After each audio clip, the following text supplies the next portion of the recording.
As you watch this video, kindly like, share, and subscribe to my YouTube channel so that whenever I post a new video, you'll be the first to be notified. The late afternoon sun streamed through the window of Marcus's Brooklyn apartment, casting a golden glow over the small living room. The aroma of fried chicken from the kitchen mixed with the distant sounds of car horns and chatter outside. His father's voice echoed in his mind as he traced his fingers over the bronze pendant around his neck, a small but powerful relic of his Nigerian heritage. Marcus had heard the stories all his life. His father, a proud Edo man, would sit him down as a child and tell him tales of the ancient Benin kingdom, stories of powerful obis, fierce warriors, and artifacts that held more than just artistic value.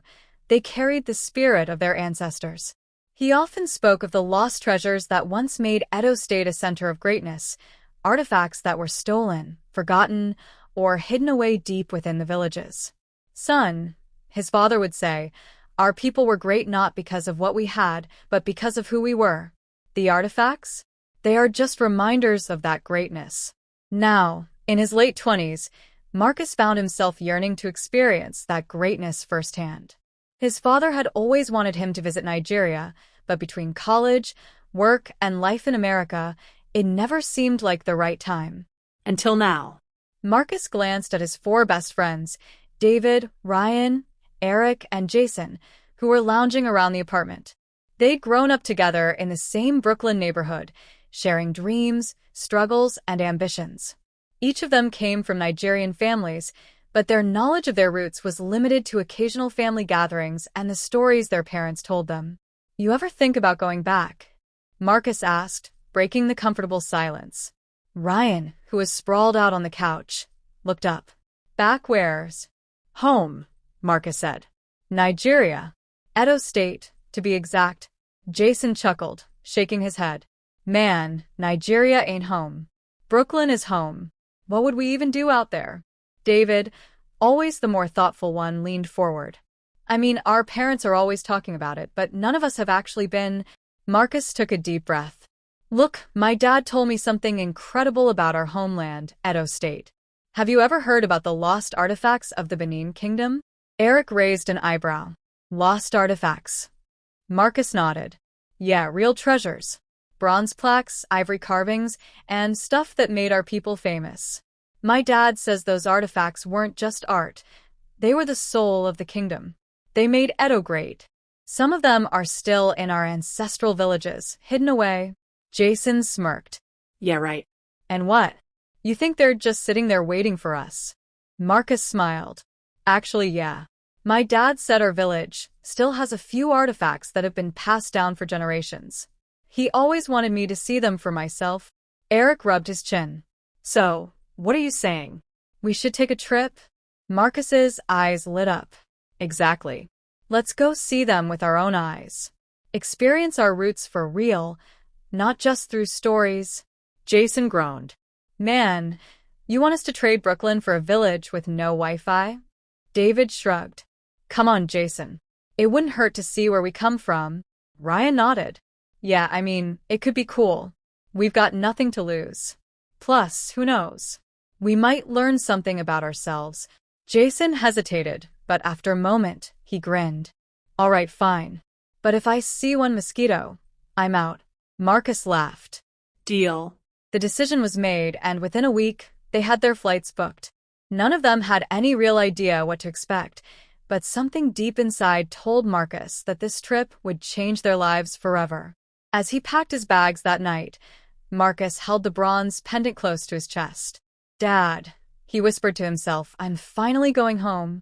The journey to Nigeria was unlike anything the five friends had ever experienced. From the moment they stepped off the plane at Murtala Muhammad International Airport in Lagos, the heat wrapped around them like a thick blanket, and the chaotic energy of the city pulsed through the air. Street vendors shouted in Yoruba, taxi drivers honked impatiently, and the rhythmic sounds of Afrobeats played from distant speakers. "This is insane," Eric muttered, adjusting his sunglasses as he took in the bustling crowd. Marcus smiled. "Welcome to Naija, bro. This is just Lagos. Wait till we get to Edo." After a night in Lagos, they embarked on a long, bumpy journey by road to Benin City.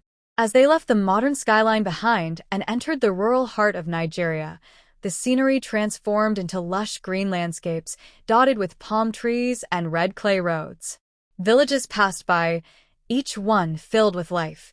Children running barefoot, women balancing baskets on their heads, and men sitting under trees sharing stories. By the time they reached their ancestral village, the sun was beginning to set, casting a golden hue over the landscape. They were greeted warmly by Marcus's relatives, who welcomed them with open arms. Elderly women wrapped in colorful Ankara fabric hugged them tightly, speaking in a mixture of Pidgin English and Edo. Marcus's uncle, a tall man with deep-set eyes, smiled proudly. "You are welcome home, my sons," he said, shaking their hands firmly. "Tonight, we celebrate your return." That night, a small feast was held in their honor. Traditional Edo dishes, bunga soup, pounded yam, and spicy pepper soup, were served in abundance. As the village drummers played, Marcus and his friends found themselves caught up in the rhythm, laughing and dancing with the locals. "This is incredible," David said, his voice full of awe. "You haven't seen anything yet," Marcus replied. "Tomorrow, we see the real treasure." The next morning, the village elder, Pa Osaro, led them to the palace grounds. His slow, deliberate steps and the weight of his gaze commanded respect. Dressed in a white agbada with intricate embroidery, he spoke in a deep, reverent tone. "You have come to see the legacy of your ancestors," Pa Osaro said. "What you will witness today is not just art. It is the blood and soul of the Benin Kingdom." The palace grounds were a marvel in themselves, surrounded by towering red walls that had stood for centuries. The air was thick with history, and the friends could almost feel the spirits of the past watching over them. They walked in silence, their footsteps crunching on the dry earth. Finally, they arrived at the entrance of a hidden chamber, an ancient door carved with intricate patterns of warriors and obus from centuries past. Two palace guards stood watch, their traditional garments blending into the background. With a nod from Pa Osaro, the heavy doors creaked open, revealing a dimly lit room filled with treasures beyond their wildest imaginations. The chamber was breathtaking. Rows of bronze plaques depicting scenes of royal processions lined the walls. Massive bronze heads of past obus stood proudly on pedestals, their expressions frozen in time. Delicate ivory tusks inscribed with ancient symbols gleamed under the soft glow of lanterns. The air smelled of aged wood and history, and the atmosphere was thick with reverence. Marcus's eyes widened in amazement. This is incredible." Ryan whistled low. "Man, these are worth millions." Pa Osaro shot him a sharp look. "These are priceless," he corrected sternly. "Each piece tells a story, a lesson. They hold the wisdom of our ancestors. Do not see them with the eyes of a foreigner, but with the heart of an Edo son." Marcus nodded respectfully, stepping closer to a bronze plaque that depicted warriors in battle, their intricate armor shining in the dim light. His father's stories flooded his mind, tales of courage, wisdom, and legacy. He could almost hear the echoes of war cries and victory chants within the metal itself. Eric pulled out his phone, snapping pictures, but Marcus gently lowered his hand. "Maybe we should just take this in, man." For the next hour, they moved through the chamber in awe, listening intently as Pa Osaro explained the significance of each artifact. They learned how the Benin bronzes were crafted using a lost wax casting technique that had astounded European explorers centuries ago, and how many of their ancestors' treasures had been stolen by colonial powers. Jason, however, remained quiet, his eyes lingering on a particularly ornate bronze figure of an obus seated on his throne. The gleam in his eyes was different. There was curiosity, but also something else. Something darker. "You okay, bro?" David asked, nudging him. Jason nodded quickly. Yeah. Just amazed, that's all." As they left the chamber, the elder stopped them at the door. "These artifacts are not just for us," he said solemnly. "They belong to all Edo sons and daughters, no matter where they are in the world. You must honor them, protect them." Marcus felt a swell of pride in his chest. "We will, Pa Osaro." Thank you. As they stepped back into the bright sunlight, the friends were silent, each lost in thought. They had come seeking connection, and they had found it in ways they never expected. But in Jason's mind, a dangerous idea was beginning to form, one that would change their journey forever. The days following their visit to the sacred chamber were filled with exploration and cultural immersion. Marcus and his friends marveled at the ancient structures, the vibrant markets, and the resilience of the Edo people. They were beginning to feel a sense of belonging, a connection to their roots that none of them had anticipated. But while Marcus and the others found themselves drawn deeper into the pride of their heritage, Jason's mind was elsewhere. The image of the glistening bronze artifacts haunted him, whispering promises of wealth and success. One evening, as the group sat outside their guest house, enjoying the cool night breeze and the distant drumming from the village square, Jason couldn't hold it in any longer. "Listen," he began, his voice low and calculated. "I've been thinking." David glanced at him, raising an eyebrow. "About what?" Jason leaned in, his eyes darting around to make sure no one was listening. About those artifacts, he said. "Think about it, guys. We could take one. Just one. Sell it back in the States, and live good for the rest of our lives." Marcus sat up, his face instantly hardening. "Are you crazy? You want to steal from our own people?" Jason shrugged, an eager gleam in his eye. "Come on, man. It's not like they'd even notice one missing piece. You saw how many were in there.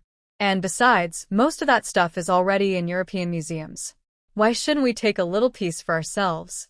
Eric groaned, shaking his head. "That's the dumbest thing I've ever heard, bro. We came here to connect with our culture, not rob it." Ryan leaned back, arms crossed. "Nah, man. This isn't some souvenir shop. These artifacts are sacred." But Jason wasn't giving up. He leaned forward, his voice smoother now, more persuasive. "Think about it, guys. We ain't rich. We bust our asses every day back in Brooklyn, living paycheck to paycheck. This could change everything. We could be set for life, start businesses, travel the world. You really think anyone here will miss a single plaque?" Marcus felt a surge of anger rise in his chest. "Jason, you're not thinking straight. This isn't just some random junk. We're talking about history, our history. Our ancestors' blood and sweat." Jason chuckled. "Man, history don't pay bills." Silence fell between them. The flickering glow of the lantern cast eerie shadows across their faces. The weight of Jason's words hung in the air, and Marcus could see the doubt beginning to creep into his friend's expressions. David sighed, rubbing his temples. "Let's just drop it, okay? We're leaving in 2 days anyway. Let's not ruin the trip with this nonsense." But Jason wasn't done. Over the next day, he kept bringing it up, planting seeds of doubt and temptation in their minds. He spoke of the American dream, of how they'd worked so hard only to remain stuck in the same place. He painted a picture of luxury, of breaking free from the struggles they all knew too well. Late at night, Marcus found himself staring at the ceiling, Jason's words echoing in his mind. The struggle in Brooklyn was real: rent, student loans, dead-end jobs. He thought about his father, working long hours just to make ends meet. What if they could finally turn things around? By the evening of their final day in Edo, Marcus found himself sitting with Eric and David outside their guest house. The sky was painted with hues of deep orange and purple, the sounds of the village settling in for the night. "You really think we should do it?" David finally asked, his voice barely above a whisper. Eric hesitated. "I don't know, man. It feels wrong." But at the same time, Marcus shook his head. "Nah, we can't do this. My father always said that money earned the wrong way never lasts. This isn't us, guys." Jason appeared in the doorway, smirking. "You all are still debating? I already made up my mind. With or without you, I'm getting that artifact tonight." A tense silence followed. Then, reluctantly, one by one, they gave in. The heist. Under the cover of darkness, the 5 friends crept back toward the palace grounds. The village was mostly asleep, save for a few distant murmurs and the flickering glow of scattered lanterns. Marcus's heart pounded in his chest, and he kept glancing over his shoulder, half expecting his father's voice to call him back. "Stick to the plan," Jason whispered, leading the way. In and out. They moved silently, their footsteps muffled by the soft earth. Reaching the sacred chamber, Jason picked the lock with ease. Too much ease. "You've done this before, haven't you?" Marcus muttered. Jason grinned. "Let's just say I've got experience." Inside, the chamber was as breathtaking as before, but now it felt different. The once awe-inspiring artifacts now loomed over them like silent judges. Jason quickly pointed to a bronze plaque, an intricate carving of an oba leading his warriors. He slipped it into a duffel bag, zipping it up quickly. "Got it. Let's move." Just as they turned to leave, a faint creak echoed through the chamber. Marcus's breath caught in his throat. He turned sharply, seeing a shadow moving outside the door. "Go, go, go," Jason hissed. They sprinted through the palace grounds, their adrenaline pushing them forward. As they neared the guest house, Marcus glanced back and saw a figure in white robes standing by the palace gates. "Pao Sorrow." "He saw us," Marcus gasped. Jason waved him off. "Relax. We're out of here tomorrow." The next morning, the village was buzzing. Rumors of a stolen artifact had spread like wildfire. The Oba himself had been informed, and he wasted no time in sending his trusted men to investigate. Inside their guest house, the tension was palpable. Jason paced the room, a smirk on his face, while the others sat in silent panic. Marcus finally spoke. "We messed up, man. We need to give it back." Jason scoffed. "It's too late for that. We're getting on that flight, and we're set." David looked torn. "I don't know. This feels wrong, Jason." Jason's eyes darkened. "Look, we came this far. If anyone backs out now, you'll regret it." Marcus glanced at the duffel bag sitting in the corner, his stomach churning. He felt a heavy weight settle on his shoulders. Was this really the right path? Tomorrow, they were set to leave for Lagos, but deep down, Marcus knew this was far from over. The morning sun rose over the village, casting long shadows across the red earth. The once peaceful atmosphere had shifted overnight, and an air of unease hung over the narrow dirt roads and bustling market stalls. People whispered in hushed tones, their eyes darting toward the palace with a mixture of fear and curiosity.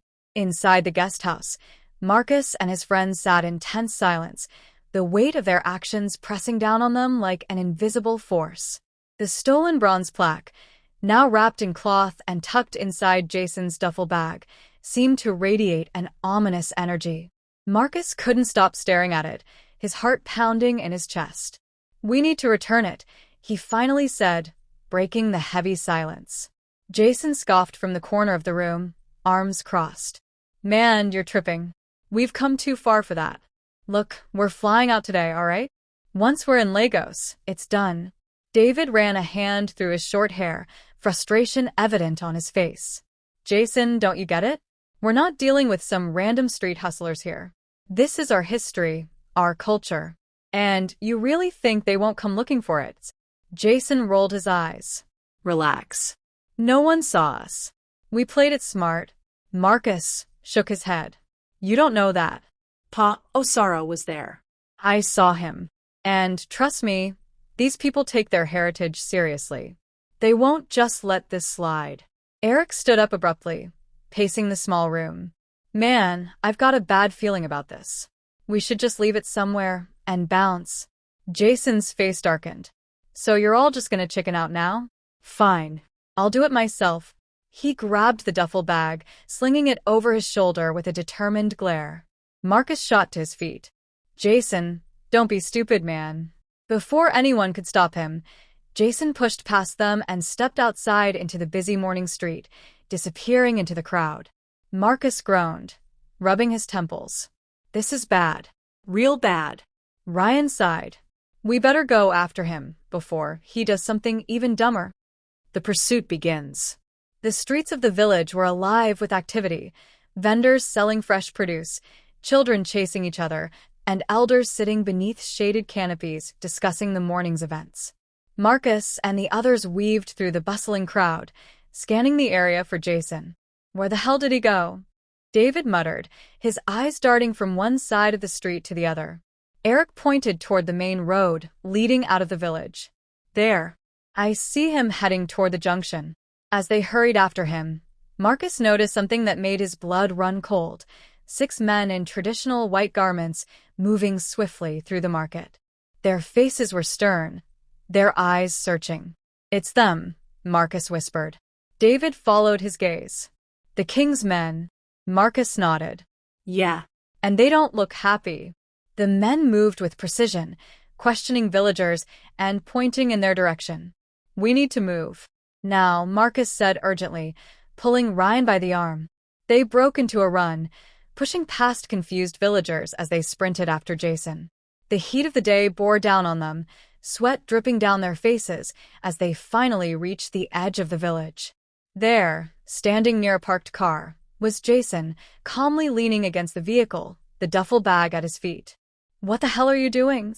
Marcus hissed, grabbing Jason's arm. The king's men are looking for us. Jason smirked. Relax, man. I got it under control.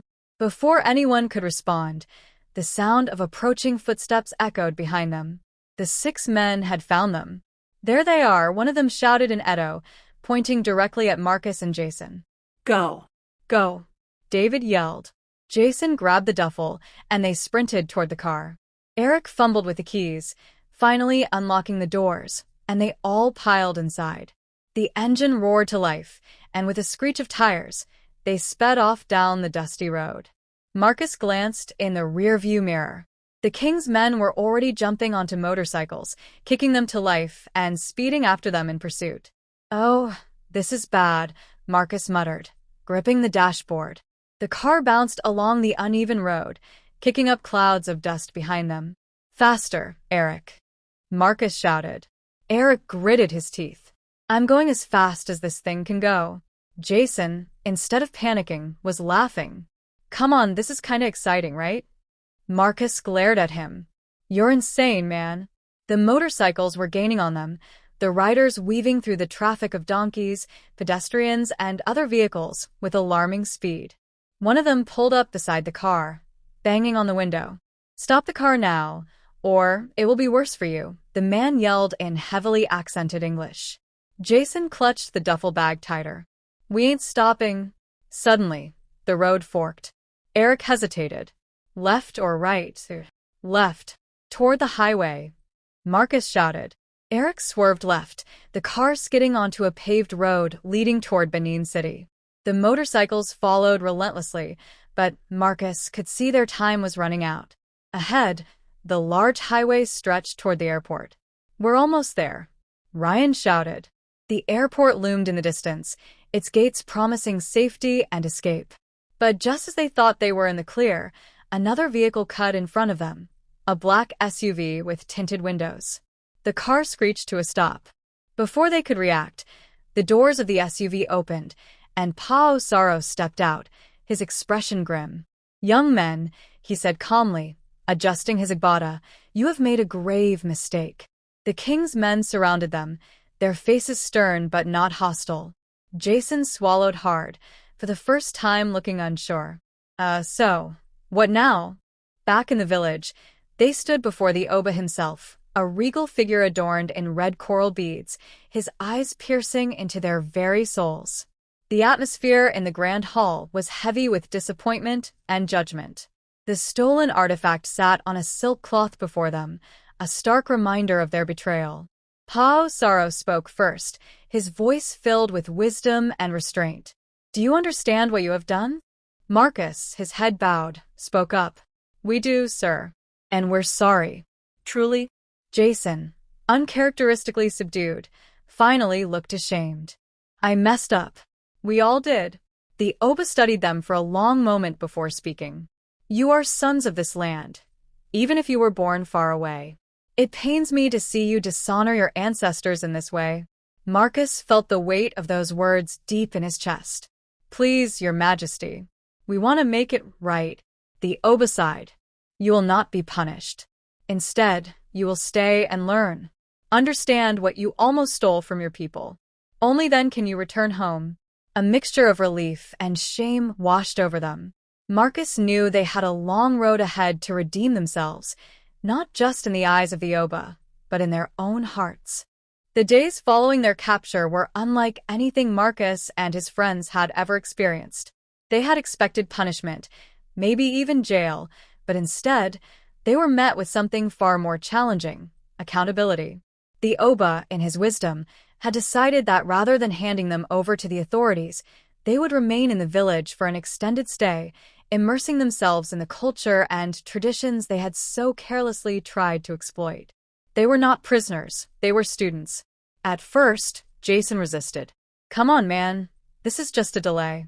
We should be heading back to the States, not sitting around learning how to weave baskets or whatever."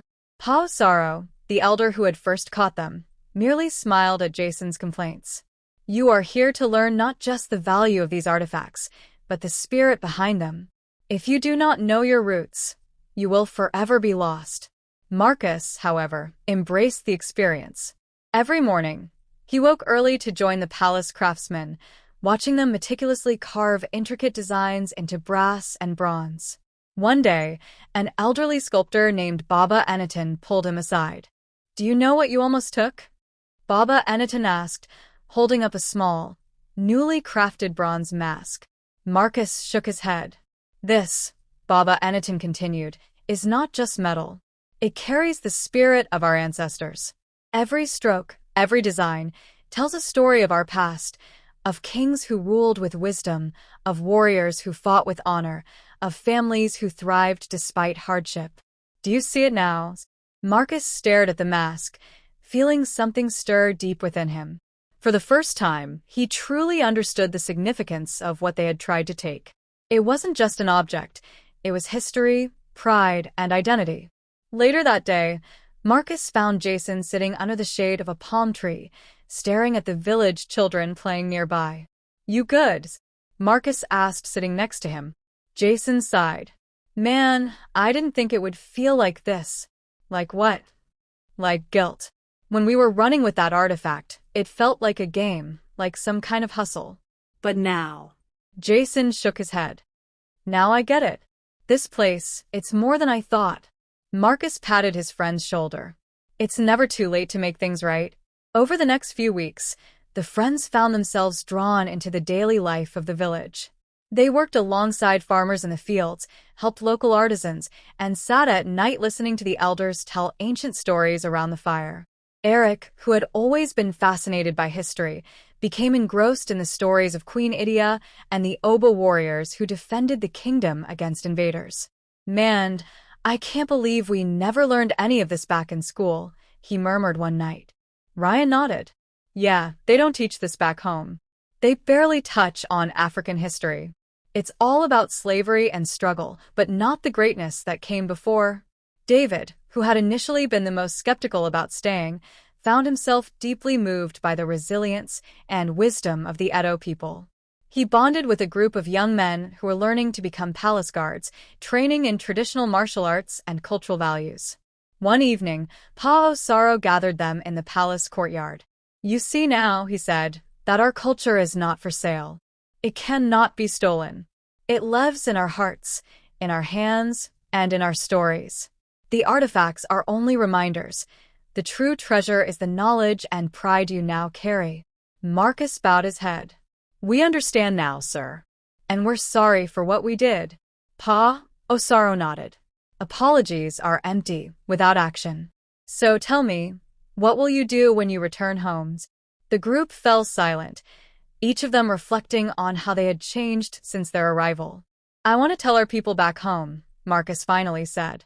"About who we really are, not just the struggle but the greatness." Eric added, "I want to teach what we've learned here. Share the real stories." Jason, who had been quiet throughout the conversation, looked up. "And I want to make sure no one else tries to do what we did. People gotta know why this stuff matters." Pa Osaro smiled. "Then perhaps you are ready to return home." After weeks of learning, working, and growing, the day finally came for them to leave. The villagers gathered to bid them farewell, offering blessings and gifts of small handcrafted tokens, bracelets, carvings, and woven fabrics. The Oba himself met them one last time, standing regal and proud in his red robes. You came here as strangers to your own heritage. You leave as sons of Edo. Go with honor." Marcus and the others bowed respectfully before stepping into the vehicle that would take them to the airport.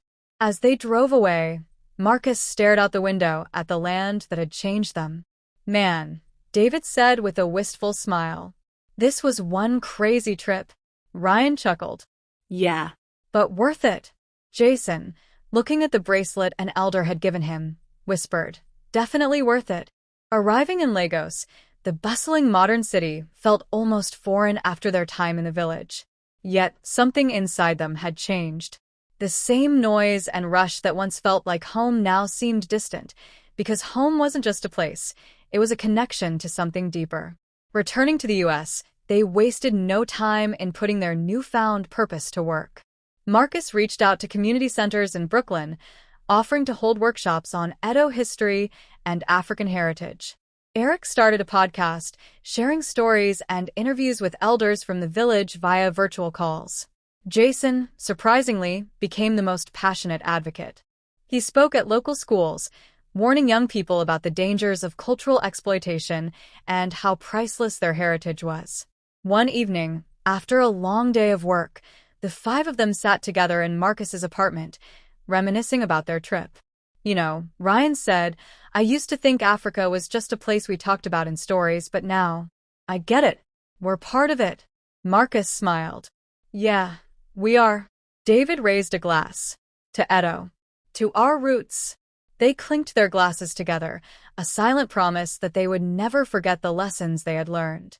As the night stretched on, Marcus looked at the small bronze carving he had received as a gift from the village elders. It sat proudly on his shelf, not as a stolen prize, but as a reminder of the journey that had forever changed them.